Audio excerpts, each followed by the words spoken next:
আসসালামু আলাইকুম, welcome to my page Neela's cake বাড়ি। আপনারা সবাই কেমন আছেন? আলহামদুলিল্লাহ, আমিও ভালো আছি।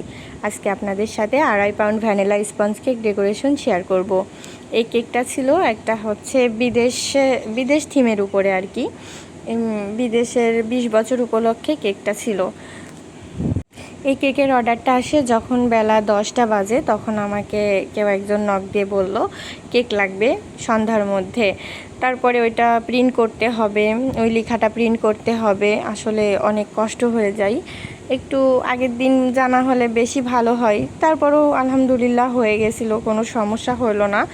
তারপরে আমি যথারীতি ওই প্রিন্টটা করে নিয়ে আসে বাড়িতে এসে কেকের বেসটা রেডি করে ফেললাম। ফেলে নিয়ে এই তো রাউন্ড শেপে করে আমি আবারও চারকোনা করার ট্রাই করছি।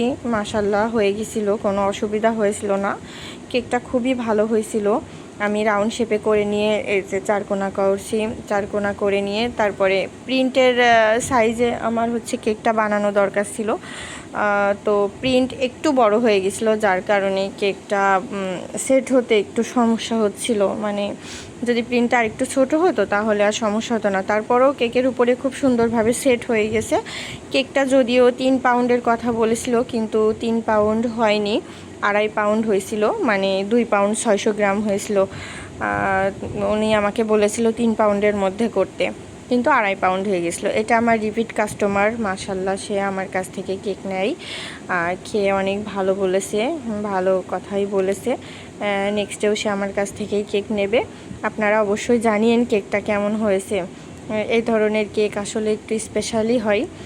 আপনারা অবশ্যই কমেন্টের মাধ্যমে জানাবেন। আর আমার পেজটাকে লাইক, কমেন্ট, ফলো দিয়েন। আমার পাশে থেকেন, সাথে থেকেন। আপনারা যারা কেক অর্ডার করবেন প্লিজ অন্তত কমপক্ষে 2 দিন আগে আমাকে জানাবেন, না হলে অন্তত একদিন আগে আমাকে অবশ্যই জানাবেন। তো কথা বলতে বলতে কেকের কাজ প্রায় শেষের দিকে। ডিজাইনটা খুবই সিম্পলের মধ্যে ছিল, তারপরও অনেক গর্জিয়াস লেগেছে আমার কাছে। প্রিন্টটা দেওয়ার জন্য আসলে কেকটার লুকটাই চেঞ্জ হয়ে গেছে। ডিজাইন সিম্পল হলেও কেকটা দেখতে অসাধারণ, সামনে থেকে আরও বেশি সুন্দর লাগছিল। আপনারা অবশ্যই জানিয়েন। সবাই ভালো থাকবেন। আল্লাহ হাফেজ।